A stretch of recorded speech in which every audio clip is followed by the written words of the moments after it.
देखियो कल आपां नॉर्मैलिटी समझी ही तो एक्स फैक्टर किद्दां पता करीदा वो भी देखिया है। अज मैं सिंपल फार्मूला लिख के ये रिलेटिड नमैरिकल करदा वां।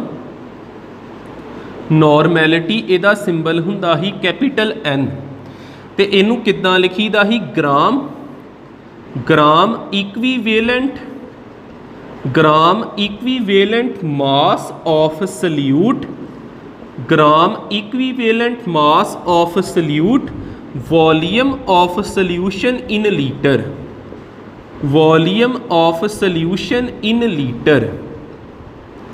ठीक है, इन्ना ही फार्मूला रहन दिन्ने, फिर अगे कोई क्वेश्चन देखते हैं उस चेंज करांगे। देखियो जिद्दां साडे कोल क्वेश्चन की आ, क्वेश्चन हैगा वा if 0.98 gram of H2SO4 if 0.98 gram of H2SO4 are present in 500 ml solution are present in 500 ml solution find normality ये साडा क्वेश्चन हो गया। देखियो इनू किद्दां करांगे।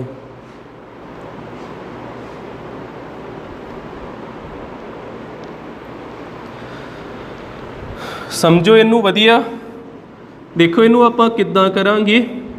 आपां मान लो इहो ही फार्मूला याद कीता, नॉर्मैलिटी लभण आए, आपां क्या नॉर्मैलिटी दा सिंबल एन हुंदा ते इहदा फार्मूला हुंदा number of gram equivalent mass of solute, gram equivalent mass of solute divided by volume of solution in litre. जेकर इत्थे ध्यान मारीए तो सल्यूशन का वॉल्यूम तो गिवन है 500 ml हैगा, जे मिलीलीटर दे विच होवे ते उपर कितना मल्टीप्लाई करना 1000 ना। फिर एक चीज़ हैगी ग्राम दे विच कुछ हैगा पर एक गिवन मास आ, इहो इक्वीवेलेंट मास वगैरह नहीं हैगा। हुण इनू किद्दां बदलना हुंदा, ग्राम इक्वीवेलेंट मास ऑफ सल्यूट नू इनू आपां बदलदे आ हेठां वाली चीज़ उस तरह इन मिलीलीटर 1000 उस तरह, यह हुंदा इक्वीवेलेंट वेट डिवाइडेड बाय जां हुंदा वा एक given mass divided by equivalent mass. एक बार ये चीज़ देख लैन दो। मास बाय इक्वीवेलेंट वेट बिल्कुल करैक्ट है, इदां ही हुंदा given mass by equivalent mass. हुण आ चीज़ देखो क्वेश्चन च हैगी किन्ने ग्राम है 0.98, आ भी क्वेश्चन दे विच हैगा, इक्वीवेलेंट मास नहीं हैगा। इस तो नैक्सट स्टैप दे विच आपां की करिए, इहदी वैल्यू ते भरीए किन्ना 0.98 ग्राम। इक्वीवेलेंट मास नू आपां इहदे तो हेठां लै जाइए, इक्वीवेलेंट मास कह लो जां वेट कह लो, वॉल्यूम की जगह ते किन्ना भरीए आपां 500 ml ते मल्टीप्लाई बाय की हुंदा 1000। इनू इत्थे रोक दिए, एक चीज़ रह गई लभण वाली इक्वीवेलेंट मास किद्दां आपां पता करीदा। इक्वीवेलेंट मास का फार्मूला हुंदा molecular mass divided by valency factor जां एक्स फैक्टर कह देईदा। Molecular mass divided by valency factor, इहदा मॉलीक्यूलर मास 98 ग्राम हुंदा जे। मैं किन्नी यार क्या जेड़े कॉमन आ उन्हां दा पूरा याद रखो, एक हाइड्रोजन का 1 ग्राम ते दोवां दा 2 ग्राम, सल्फर का किन्ना हुंदा 32 ग्राम, प्लस 4 ऑक्सीजन का 64 ग्राम ऐड किया 98 ग्राम आ गया 98 ग्राम। ये एक्स किन्ने आ, किन्ने हाइड्रोजन रिप्लेस हो सकते 2, एक्स की जगह ते 2 भरता 2 1 जा 2 49 जा। इत्थे किन्ना भरांगे हुण आपां 49 ते साडा आंसर आ जाऊगा, ये आ गया 0.98 ग्राम डिवाइडेड बाय एदी जगह ते किन्ना भरिया 49 ग्राम। इन्हां नूं इत्थे कैंसल कर दिए, ਉੱਪਰ ਆ ਗਿਆ 2 ग्राम ना ग्राम भी कैंसल हो गया ਇਹਦੀ कैंसलेशन 49 1 जा ਤੇ 49 2 जा 0.02 ਤੇ 2 ਨੂੰ 2 ਨਾਲ ਮਲਟੀਪਲਾਈ ਕਰਾਤਾ 0.04 ਨੋਰਮਲ ਜਾਂ ਇਹਦੇ ਯੂਨਿਟ ਹੁੰਦੇ ਆ ਨੋਰਮਲ ਜਾਂ ਹੁੰਦੇ ਇੱਥੋਂ ਹੀ ਯੂਨਿਟ ਬਣਨੇ ਗ੍ਰਾਮ ਇਕਵੀਵੇਲੈਂਟ ਪਰ ਲੀਟਰ ਤੇ ਲੀਟਰ ਨੂੰ ਉੱਪਰ -1 ਲਿਖ ਦਿਓ ਕਰਕੇ ठीक है। 2-4 चीज़ां होर नोट विच लिखते हैं आपां देखियो जेकर क्वेश्चन दे विच क्या वा नॉर्मल क्वेश्चन दे विच क्या वा नॉर्मल सल्यूशन ते ओदी नॉर्मैलिटी होनी आ 1n एक होनी जे नॉर्मैलिटी जेकर क्या वा बाई नॉर्मल क्या ते ओदी नॉर्मैलिटी होनी 2n जेकर क्या वा सैमी नॉर्मल क्या सैमी का मतलब अद्धी हो जानी n/2 हो जानी जेकर क्या वा डैसी नॉर्मल ते n/10 कर देना भरना तुही 1/10 ही आ n नहीं भरना जे सैमी नॉर्मल क्या 1/2 ही भरना n नहीं नाल भरना ते जेकर क्या वा सेंटी आउंदा 100 ली तुही कर देना n/100 ठीक है। एक हो जी याद रख लियो जे न्यूमेरिकल हो सकता सीधा या ना हो क्या हो नॉर्मल बाई नॉर्मल तो तुहानूं आ चीज़ों की नॉलेज भी होनी चाहिए ठीक है। इन्ना नोट करियो फिर सैकेंड इन्ना तो कर दें क्वेश्चन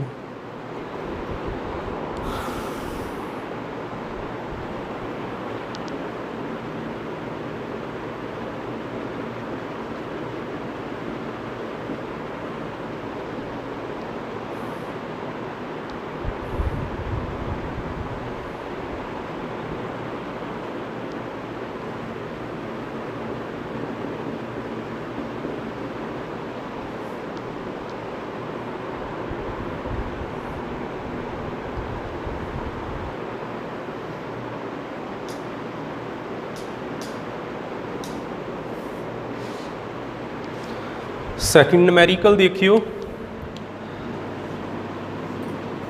सैकेंड की है find the mass of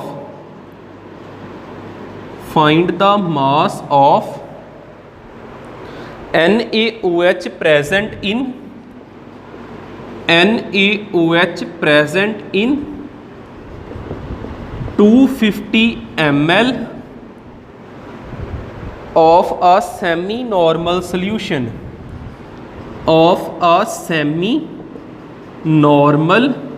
solution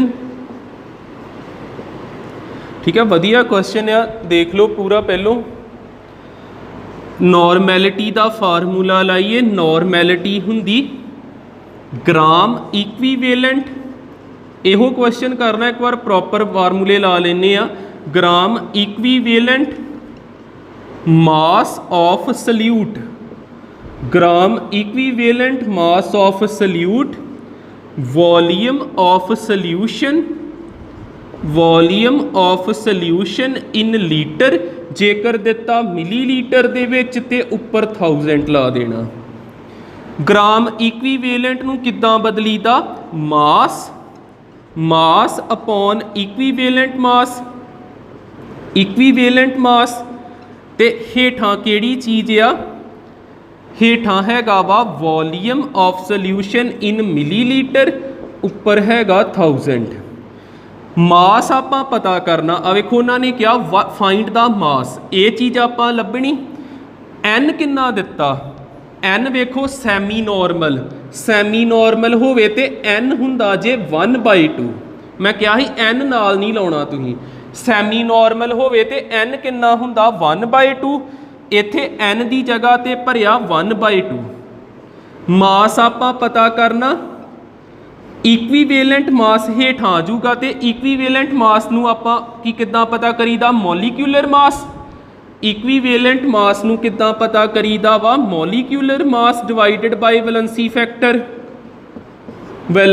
factor x ਇਹਦਾ मॉलिक्यूलर मास हुंदा 40 ग्राम किद्दां पता लगदा सोडियम दा 23 ग्राम ऑक्सीजन दा 16 ग्राम हाइड्रोजन दा 1 ग्राम ऐड करोगे 40 ग्राम बनदा इत्थे भरांगे आपां 40 ग्राम x ਇਹਦੇ ਚ ਕਿੰਨੇ OH ਆ, ਇਹ ਬੇਸ ਆ ਨਾ, ਬੇਸ ਦਾ X ਹੁੰਦਾ ਐਸਿਡਿਟੀ, OH ਕਿੰਨੇ ਨੇ, ਇੱਕ ਭਰਿਆ ਤੇ 40 ਗ੍ਰਾਮ ਹੀ ਆंसर ਆ ਗਿਆ।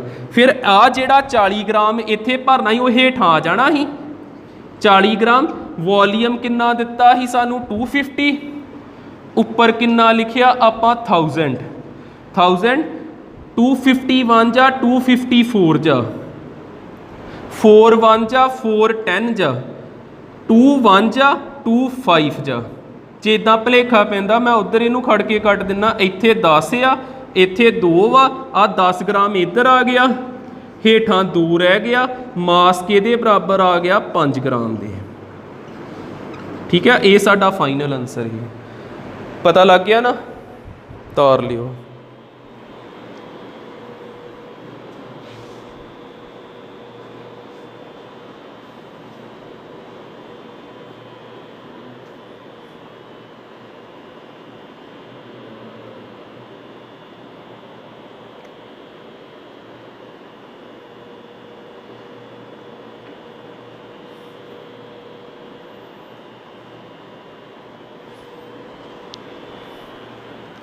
इधर समझियो, रॉल्ट ला बड़ा मेन है, तो समझ आना जेकर सानू पहलों वेपर प्रैशर समझ आया।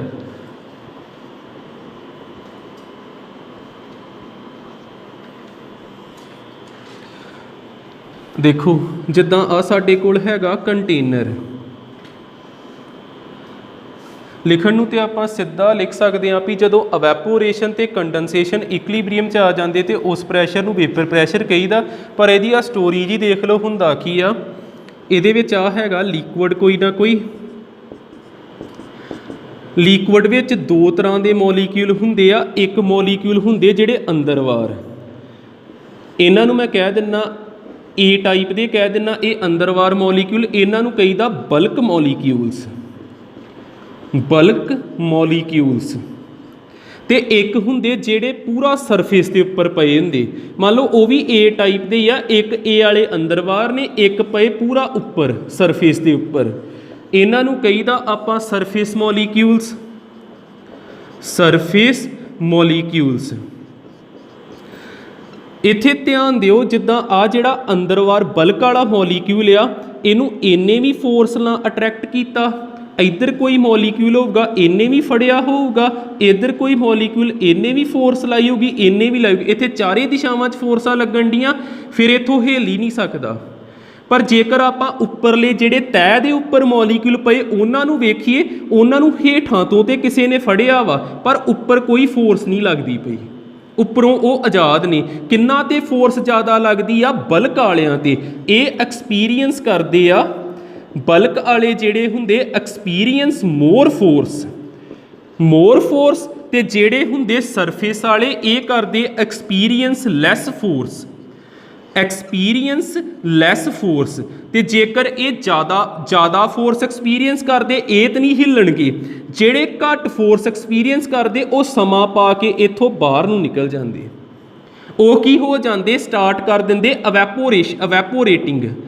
एक ही स्टार्ट कर देंगे आ अवैपोरेटिंग, ते इत्थे स्टार्ट होगी अवैपोरेशन। जिन्नू घट फोर्स लगी उन्हें किते ना किते आ भी फोर्स तोड़ के ते बाहर निकल जाना, जिद्दां आपां इहनूं हीट करी जावांगे ते इन्हें की स्टार्ट करन डै पैनी अवैपोरेशन। ते आपां की नोट कीता, जेकर इत्थे ओपन आ भी उपरों ढक्कन नहीं दिता, ओपन आ, आपां की कवांगे ओपन वैसल दे विच की होया, ओपन वैसल दे विच की होया, वेपर्स आ जिहड़े भाफ बनी आ, वेपर्स अस्केप इत्थों गायब हो गए, ते इहदा वॉल्यूम घटन डै पिया, volume of solution decreases, volume of solution decreases. हजे वेपर प्रैशर का कोई इत्थे गल नहीं की गई, पर जिन्ना क अवैपोरेशन बारे दस्सिया समझ लगना चाहिए। तुहानूं हुण याद रहे, जेकर तुहाडे कोल कोई माइनर क्लास का बच्चा, छोटा बच्चा पुछदा भी अवैपोरेशन की हुंदी आ, तुसीं दस दिओ भी जेकर हैगा ओपन वैसल, जिहड़े उपरले मॉलीक्यूल हुंदे उन्हां ने एक्सपीरियंस करनी घट फोर्स, हीट करोगे कनैटिक एनर्जी इन्हां कोल आ गई ते तां नूं उड़ जांदे ने, उहनूं कहीदा अवैपोरेशन। हुण आपां की देखदे आ, जेकर आपां इनू क्लोज कर दईए, आपां उपर कोई इनू कवर कर दिन्ने आ, जिद्दां आ देखियो इहो कंटेनर ही, हुण आपां इनू बंद करता, लिट कई दा ढक्कण नू उहदे नाल बंद करता, ये हो गया क्लोज्ड वैसल। क्लोज्ड वैसल इहदे विच की होऊगा, जिद्दां आ मॉलीक्यूल जेड़े ही जेड़े सरफेस ते जदों आपां इन्हां नू हीट कीता ये उपर नू तां नू स्केप होना चाहुंदे ही गए, उपर नू जदों ये जाणगे ते की होण डी आ अवैपोरेशन, की हुंदी पई आ अवैपोरेशन। अवैपोरेशन ते ढक्कण दी वजह दे नाल ये उपर ड्रॉप्स दे विच बदली गए, जिद्दां मींह पैंदा है, वाटर साइकिल हुंदा ना, जमीन वाला पानी भाफ बन के तां नू जांदा, उपर ठंडा हो के ड्रॉप्स बन के फिर धरती ते डिगदा। हुण इत्थे की आ, इहदे नाल इत्थे इन्हां दा टैंपरेचर घटी गया, ड्रॉप्स विच बदल के फिर थल्ले आई गए, हेठां नू आउण नू की कहीदा कंडनसेशन। कंडनसेशन देखो पहलों की हुंदा पिया ही, जिद्दां आ चीज़ मैं कंडनसेशन नहीं हुंदी पई, अवैपोरेशन होण डी 3, वैसे नंबर दिमाग च रखो 3, ते कंडनसेशन हुंदी पई आ 0। होर इनू हीट कीता, अवैपोरेशन हो गई 4, कंडनसेशन एक अद्धी ड्रॉप थल्ले डिगन डै पई 1, होर हीट कीता, अवैपोरेशन 5 ते कंडनसेशन हो गई 3, फिर हीट किया अवैपोरेशन 6 ते कंडनसेशन भी 6। एक अजिहा समा आउंदा जिन्नी तेजी नाल भाफ बनदी उन्नी तेजी नाल ड्रॉप्स थल्ले डिगदियां। उस समय दे विच जिहड़ा प्रैशर आपां मेजर करदे उहनूं कहीदा वेपर प्रैशर। आपां की कहने आ भी एक टाइम इदां दा आया जदों कंडनसेशन ते अवैपोरेशन दोने की आ गईयां इक्विलिब्रियम दे विच। जिन्नी तेजी ना अवैपोरेशन हुंदी पई उन्नी तेजी ना की हुंदी पई condensation. At that time pressure applied by vapours, ये ढक्कन नूं कोई धक्का मारदा पिया ना, pressure applied by vapours called vapour pressure, pressure applied by vapors called vapor pressure। ठीक है, क्लीयर होया। अवैपोरेशन का मतलब है भी उपरले मॉलीक्यूल उड़ गए इत्थों, अवैपोरेशन होगी। पर जेकर आप इनू कवर कर देंगे ये तां नूं ते जाणगे फिर ठा नूं आई जाने, कंडनसेशन भी होई जानी। एक समा इदां दा आउणा जदों कंडनसेशन ते अवैपोरेशन दोने इक्विलिब्रियम दे विच आ जाने, ते उदों जिहड़ा उपर नूं ये धक्का मारनगे, ये धक्का ही मारदे पए आ। जिद्दां आ ढक्कण है, आ मॉलीक्यूल गया हिट करता पिया, फोर्स लाउंदा पिया इन्ने एरिए ते फोर्स बाय एरिया की हुंदा प्रैशर की हुंदा फोर्स बाय एरिया। ते आ जिहड़ा प्रैशर आ जदों इक्विलिब्रियम ते नोट करांगे इहनूं वेपर प्रैशर कहीदा। ठीक, इन्ना नोट करियो। वेपर प्रैशर बारे होर चीज़ां भी दसदा फिर रखे।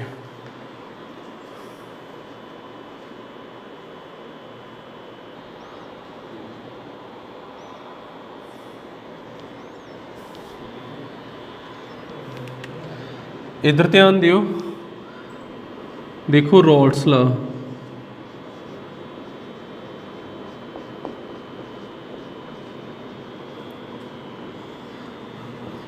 ये आउंदा हुंदा बोर्ड दे विच, इनू चज ना करांगे ते नूमैरिकल भी देखने बाद च आपां।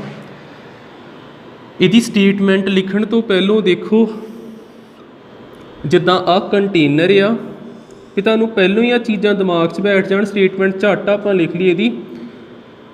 ਇਹਦੇ ਵਿੱਚ ਆਪਾਂ ਪਾਇਆ कोई ना कोई कह लो भी सॉल्वेंट है साडे को, प्योर वाटर जिद्दां कह सकते हैं। कोई चीज़ इह मिलावट नहीं हैगी, पूरा प्योर वाटर है, तो सॉल्वेंट हुंदा है, सॉल्वेंट हुंदा।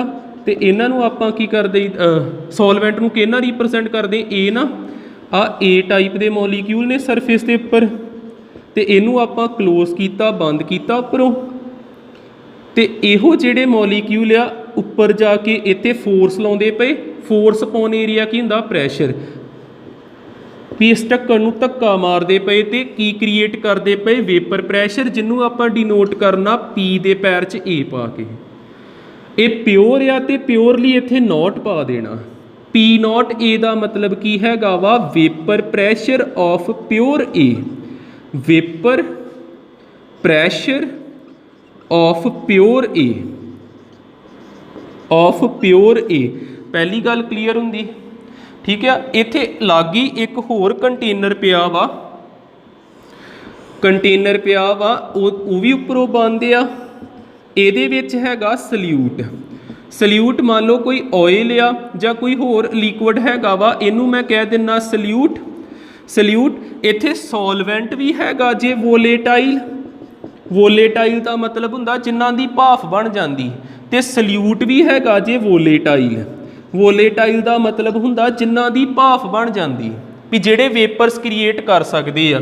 ਤੇ ਸਲਿਊਟ ਨੂੰ ਕਿਹਦੇ ਨਾਲ ਰਿਪਰੈਜ਼ੈਂਟ ਕਰੀਦਾ, ਬੀ ਦੇ ਨਾਲ, ਬੀ ਦੇ ਨਾਲ। ਤੇ ਇਹ ਪਿਓਰ ਸਲਿਊਟ ਆ, ਕੋਈ ਮਿਲਾਵਟ ਨਹੀਂ ਕੀਤੀ ਗਈ, ਤੇ ਬੀ ਵੀ ਉੱਪਰ ਵੇਪਰਸ ਬਣ ਕੇ ਇਹਨੂੰ ਧੱਕਾ ਮਾਰਨ ਡਿਆ ਹੋਊਗਾ। ਫਿਰ ਇੱਥੇ ਆਪਾਂ ਕੀ ਲਿਖ ਸਕਦੇ, ਪੀ ਨੋਟ ਬੀ। ਜੇ ਪਿਓਰ ਆ ਤੇ ਨੋਟ ਪਾਉਣਾ, ਪੀ ਨੋਟ ਬੀ ਇਹਦਾ ਮਤਲਬ ਆ vapour pressure, vapour pressure of pure B, of pure B. ਆ ਦੋ ਡਾਇਗਰਾਮਾਂ ਸਮਝ ਆਈਆਂ, ਠੀਕ ਹੈ। ਹੁਣ ਇਹਨਾਂ ਦੋਨਾਂ ਨੂੰ ਆਪਾਂ ਕਰਤਾ ਮਿਕਸ। ਜੇਕਰ ਆਪਾਂ ਇਹਨਾਂ ਨੂੰ ਰਲਾ ਦਾਂਗੇ, ਸਾਡੇ ਕੋਲ ਇੱਕ ਕੰਟੇਨਰ ਤਿਆਰ ਹੋਇਆ ਜਿਹਦੇ ਵਿੱਚ ਏ ਵੀ ਹੈਗਾ ਬੀ ਵੀ ਹੈਗਾ। ਜੇ ਰਲਾ ਦੋਗੇ ਤੇ ਇਹਨੂੰ ਤੁਸੀਂ ਕੀ ਬੋਲਿਆ ਕਰੋਗੇ, ਸਲਿਊਸ਼ਨ, ਕਿਉਂਕਿ ਸੋਲਵੈਂਟ ਤੇ ਸਲਿਊਟ ਜਦੋਂ ਰਲ ਗਏ ਤੇ ਕੀ ਤਿਆਰ ਹੋ ਗਿਆ, ਸਲਿਊਸ਼ਨ। ਹੁਣ ਇੱਥੇ ਏ ਵੀ ਹੈਗਾ, ਇੱਥੇ ਬੀ ਵੀ ਹੈਗਾ, ਦੋਵੇਂ ਕੀ ਨੇ, ਮਿਕਸ ਨੇ, ਏ ਵੀ ਹੈਗਾ ਤੇ ਬੀ ਵੀ ਹੈਗਾ। ਹੁਣ ਇਹ ਉੱਪਰ ਇਸ ਢੱਕਣ ਨੂੰ ਧੱਕਾ ਮਾਰਦੇ ਪਏ। ਹੁਣ ਮੈਂ ਇੱਥੇ ਪੀ ਨੋਟ ਏ ਨਹੀਂ ਲਿਖੂੰਗਾ ਕਿਉਂਕਿ ਇਹ ਪਿਓਰ ਏ ਨਹੀਂ, ਇਹ 'ਚ ਕੁਝ ਰਲ ਗਿਆ। ਮੈਂ ਇੱਥੇ ਪੀ ਨੋਟ ਬੀ ਨਹੀਂ ਲਿਖੂੰਗਾ, ਕੀ ਲਿਖੂੰਗਾ, ਪੀ ਬੀ। ਪੀ ਏ ਦਾ ਮਤਲਬ ਜੇ ਪਾਰਸ਼ੀਅਲ ਪ੍ਰੈਸ਼ਰ ਆਫ ਏ, ਪੀ ਏ ਨੂੰ ਅੱਗੇ ਤੁਸੀਂ ਲਿਖਦੇ ਸੀ ਪ੍ਰੈਸ਼ਰ ਆਫ ਪਿਓਰ ਏ ਕਿਉਂਕਿ ਉਹ ਕੱਲਾ ਹੀ। ਹੁਣ ਨਾਲ ਕੋਈ ਜਾਣਾ ਆ ਗਿਆ, ਇਹਨੂੰ ਤੁਸੀਂ ਕਹਿਣਾ ਪਾਰਸ਼ੀਅਲ ਪ੍ਰੈਸ਼ਰ, ਪਾਰਸ਼ੀਅਲ ਪ੍ਰੈਸ਼ਰ ਆਫ ਏ। ਤੇ ਇੱਥੇ ਬੀ ਵੀ ਉੱਪਰ ਇਹਨੂੰ ਧੱਕਾ ਮਾਰਦਾ ਪਿਆ, ਇੱਥੇ ਕਹਿਣਾ ਪੀ ਬੀ, ਨੋਟ ਨਹੀਂ ਪਾਉਣਾ, ਇਹਨੂੰ ਕਹਿਣਾ partial pressure of B, partial pressure of B. ਇੰਨਾ ਕਲੀਅਰ ਹੁੰਦਾ, ਸਿੱਧੀਆਂ ਗੱਲਾਂ ਹੀ ਆ ਨਾ। ਪਹਿਲੋਂ ਤੇ ਕੱਲੇ ਕੱਲੇ ਤੇ ਆਪਾਂ ਕਿਹਾ ਪਿਓਰ ਫਾਰਮ ਵਿੱਚ ਆ, ਮਿਕਸ ਕਰ ਦਿੱਤੇ ਆ, ਤੇ ਹੁਣ ਆਪਾਂ ਪਿਓਰ ਫਾਰਮ ਨਹੀਂ ਲਿਖਦੇ ਪਏ, ਪਾਰਸ਼ੀਅਲ ਵਰਡ ਲਿਖਦੇ ਪਏ।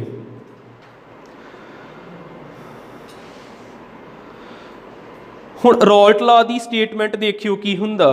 ਆਪਾਂ ਕਹਿ ਸਕਦੇ ਆ, ਦੇਖੋ ਪਤਾ ਲੱਗਦਾ, ਇਨ a solution, in a solution, in a solution partial pressure of each component. ਆ ਦੇਖਿਓ ਕੀ ਕਿਹਾ ਵਾ, in a solution partial pressure of each component, in a solution partial pressure of each component, of each component। ਆ ਗੱਲ clear ਹੁੰਦੀ ਜੋ ਇੱਥੇ ਲਿਖਿਆ, in a solution partial pressure of, ਮੈਂ A ਦਾ ਕੱਲੇ ਦਾ ਨਹੀਂ ਕਹਿਣਾ ਪਿਆ, partial pressure of A and B, ਤੈਨੂੰ ਮੈਂ ਲਿਖਤਾ partial pressure of each component is directly proportional, is directly proportional to their mole fraction, to their mole fraction। ਇਹ ਕਿਹਦੇ directly ਪ੍ਰਪੋਰਸ਼ਨਲ ਹੁੰਦਾ, ਮੋਲ ਫ੍ਰੈਕਸ਼ਨ ਦੇ। ਹੁਣ ਇਹ ਕਿੰਨਾ ਪ੍ਰੈਸ਼ਰ ਅਪਲਾਈ ਕਰੂਗਾ, ਜਿੰਨੇ ਇਹਦੇ ਮੋਲੀਕਿਊਲ। B ਕਿੰਨਾ ਪ੍ਰੈਸ਼ਰ ਅਪਲਾਈ ਕਰੂਗਾ, ਜਿੰਨੇ ਇਹਦੇ ਮੋਲੀਕਿਊਲ। ਤੇ ਮੋਲੀਕਿਊਲ ਦੀ ਗਿਣਤੀ ਕਾਦੇ ਵਿੱਚ ਕਰਦੇ ਆ ਆਪਾਂ, ਮੋਲ ਫ੍ਰੈਕਸ਼ਨ ਦੇ ਵਿੱਚ। A ਜਿਹੜਾ ਇੱਥੇ ਤੇ ਆਪਾਂ ਕਿਹਾ ਵੀ ਕੱਲਾ A ਹੀ ਪ੍ਰੈਸ਼ਰ ਅਪਲਾਈ ਕਰਦਾ ਪਿਆ, ਇੱਥੇ ਮੈਂ ਕੀ ਕਹੂੰਗਾ, A ਕਿੰਨਾ ਪ੍ਰੈਸ਼ਰ ਅਪਲਾਈ ਕਰੂਗਾ, ਜਿੰਨੇ ਇਹਦੇ ਮੋਲੀਕਿਊਲ। ਤੇ ਮੋਲੀਕਿਊਲ ਦੀ ਗਿਣਤੀ ਕਾਦੇ ਵਿੱਚ ਹੁੰਦੀ ਆ, ਮੋਲ ਫ੍ਰੈਕਸ਼ਨ ਦੇ ਵਿੱਚ। ਠੀਕ ਹੈ, ਆਪਾਂ ਕੀ ਕਵਾਂਗੇ, ਪਾਰਸ਼ੀਅਲ ਪ੍ਰੈਸ਼ਰ ਜਿਹੜਾ ਵਾ ਹਰ ਇੱਕ ਕੰਪੋਨੈਂਟ ਦਾ ਡਾਇਰੈਕਟਲੀ ਪ੍ਰਪੋਰਸ਼ਨਲ ਹੁੰਦਾ ਮੋਲ ਫ੍ਰੈਕਸ਼ਨ ਦੇ। ਜਿੱਦਾਂ ਪਾਰਸ਼ੀਅਲ ਪ੍ਰੈਸ਼ਰ A ਦਾ ਡਾਇਰੈਕਟਲੀ ਪ੍ਰਪੋਰਸ਼ਨਲ ਹੋਊਗਾ ਮੋਲ ਫ੍ਰੈਕਸ਼ਨ A ਦੇ, ਪਾਰਸ਼ੀਅਲ ਪ੍ਰੈਸ਼ਰ B ਦਾ ਡਾਇਰੈਕਟਲੀ ਪ੍ਰਪੋਰਸ਼ਨਲ ਹੋਊਗਾ ਮੋਲ ਫ੍ਰੈਕਸ਼ਨ B ਦੇ। ਇਹਨੂੰ ਕਹਿੰਦੇ ਜੇ ਰੌਲਟਸ ਲਾ। ਆ ਇਹਦੇ ਮੈਥਮੈਟੀਕਲ ਐਕਸਪ੍ਰੈਸ਼ਨ ਹੋ ਗਈ। ਪੀ ਏ ਡਾਇਰੈਕਟਲੀ ਪ੍ਰਪੋਰਸ਼ਨਲ ਜੀਟਾ ਏ, ਪੀ ਬੀ ਡਾਇਰੈਕਟਲੀ ਪ੍ਰਪੋਰਸ਼ਨਲ ਜੀਟਾ ਬੀ। ਠੀਕ, ਨੋਟ ਕਰਿਓ, ਫਿਰ ਦੇਖਦੇ ਅੱਗੇ ਨੂੰ ਹੋਰ।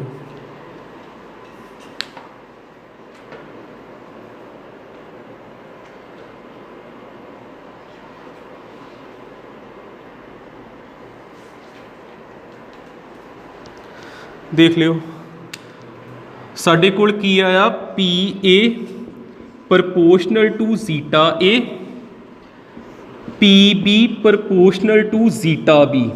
प्रपोर्शनल का साइन हटा के आप कॉन्सटेंट लाता के, जीटा ए उस तरह प्रपोर्शनल का साइन हटा के आप कॉन्सटेंट लाता के, जीटा बी उस तरह। हुण आप अपने को चलो एक एक्सप्रैशन तो तैयार हो गया जिस प्रपोर्शनल नहीं आता, आप के की वैल्यू पता करिए। के किद्दां पता करांगे, के लभण लगे आप जे मैं कहां भी सिर्फ उत्थे मॉलीक्यूल हैगे आ ए दे, मैं मोल फ्रैक्शन उहदी करती 100% 1 करती, 100% 1 नहीं हुंदा। जे मैं कहां इनू ना देखो जे आड़ी चीज़ नू, जे मैं कहां जिहड़ा सल्यूशन बनिया ही उहदे विच बी इनवॉल्व नहीं हैगा, कल्ला ए ही तुरिया फिरदा, बी ते मॉलीक्यूल नहीं एवैपोरेट हुंदे पए, सिर्फ ए दे ही ए दे, ते फिर उत्थे प्रैशर पार्शियल नहीं लिखना, की लिखना प्योर फॉर्म वाला। फिर पी ए की जगह ते की लिखना प्योर ए। जदों तुसीं जीटा ए नू 1 कीता ना उदों पी ए के च बदल जाना प्योर ए च, ते के उस तरह के दी वैल्यू किन्नी आ गई पी नॉट ए। आ देखो के आ गया, हुण आड़ा के इत्थे भर दो, की आ जाना P A is equal to K दी जगह ते पी नॉट ए ते जीटा ए। आ एक एक्सप्रैशन आ जिहड़ा आपां न्यूमैरिकल्स विच काफ़ी वार वरतना, पी नॉट ए ते जीटा ए। ठीक, इधर देखियो जी आ चीज़ नहीं समझ लगी फिर रिपीट होनी आ। के दी वैल्यू लभण लगे आपां की किया भी उत्थे जीटा ए है नहीं आ ते जीटा बी सिर्फ हैगा जीटा बी 1। जदों जीटा बी 1 भरिया ते पार्शियल प्रैशर के च बदल गया प्रैशर इन प्योर फॉर्म च, ते के दी वैल्यू किन्नी आ गई पी नॉट बी। आड़ा के इत्थे भर दिए, पी बी के दे बराबर आ गया, के दी जगह ते पी बी के दे इक्वल आ जाऊगा के दी जगह ते पी नॉट बी ते नाल जीटा बी। ठीक है, आ जे P A P nought A zeta A ते पी बी की हुंदा पी नॉट बी ते जीटा बी। लास्ट एक लाइन लिखनी आपां, लास्ट ते देख लियो टोटल प्रैशर। जे तुहानू क्वेश्चन च क्या टोटल प्रैशर पता करो, मैं पीटी सिंबल दे देना। टोटल प्रैशर वो किहदे इक्वल होना जे P A plus P B. क्यों इदां लिखिया? डाल्टन दा ला दूजियां ते यूनियर क्लासां च पढ़िया वा। According to Dalton sum of partial pressures is equal to total pressure. Sum of partial pressures is equal to total pressure. P A दी जगह ते की भर दिए P nought A zeta A, P B दी जगह ते की भर दिए P nought B zeta B. ये आ गया टोटल प्रैशर। जे ते क्वेश्चन दे विच पार्शियल प्रैशर ए दा कहिंदे लभो फिर आ फार्मूला, बी दा कहिंदे लभो फिर आ फार्मूला, टोटल प्रैशर कहिंदे फिर आ फार्मूला। 3 फार्मूले आ। कल इन्हां तिन्ने फार्मूलेस नूं वरत के आपां न्यूमैरिकल्स करांगे। ठीक है, अज लई इन्ना नोट कर लो।